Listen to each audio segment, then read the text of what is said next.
Hey guys, my name is Dani Austin and I am planning a wedding.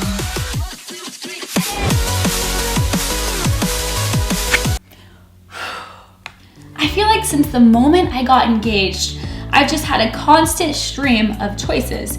What caterer to use, what venue, the guest list, the decor. I mean, the list goes on, and whether you're really organized or not so much, it can get pretty overwhelming. So I'm really excited for this video. I'm partnering with Adobe to share with you guys some of my favorite wedding planning advice that has made planning a wedding, this big party, so much easier.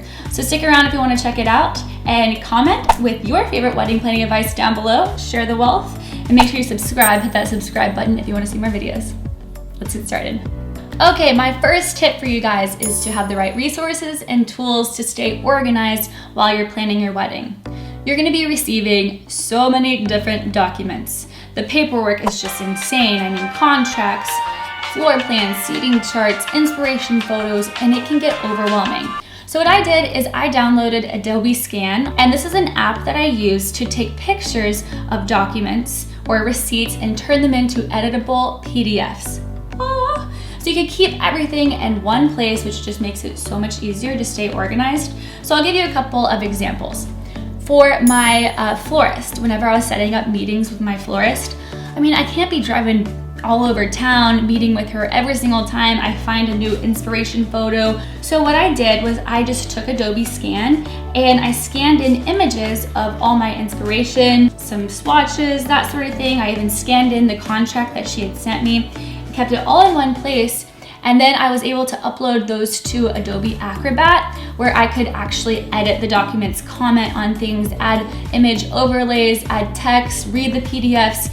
It was so easy just to keep everything in one place, and then I could just send that all over to her.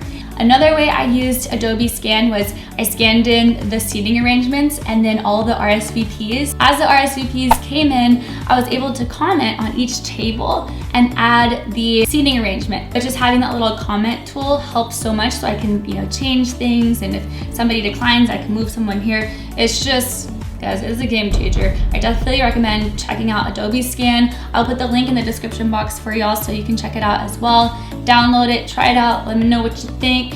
It'll save your little wedding planning tushy. Tip number 3, get this, fake your cake. Okay, this is probably one of my favorite wedding planning tips.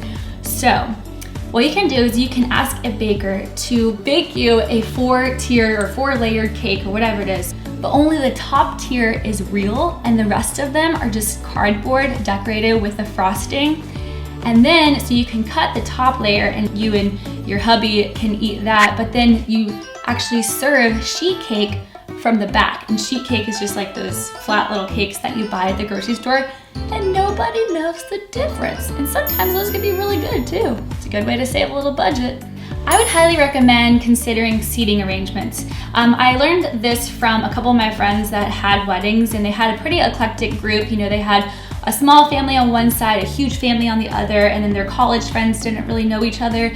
And they said the flow of conversation was just a little awkward because people tend to just break off in these little groups at the reception. And so having seating arrangements really makes everyone feel included. You can use a mirror instead of those escort cards because those can get actually pretty expensive. And you can write everyone's name on the mirror, kind of just display it. And then it's also a really cute little keepsake. Like if you want to hire someone to do the calligraphy and make it look really pretty, you can. Repurpose flowers. So what I'll be doing is I will be using my bridesmaids, their bouquets, and my bouquet as arrangements on the tables at the reception. So we're really using the same arrangements in 3 different spaces, but nobody's really gonna notice. You can save a lot of money that way. DIY your photo booth. So I had a little bit of trouble with my photo booth, but I ended up just buying this kit. I think it was $100. And if you just have a ring light and a tripod where people can set up their phones, this will save you a ton of money.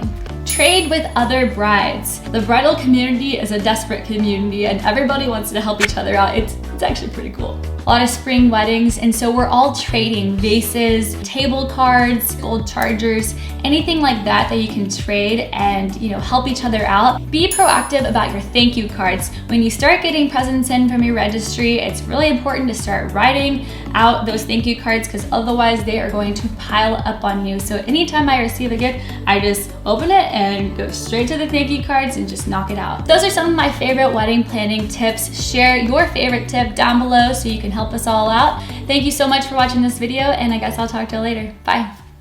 What's up, guys? I'm getting married. Oh no. So my wedding is in less than 8 weeks. Jordan's wearing a tuxedo, I'm wearing a dress, it's super fancy, and... Did you say Jordan?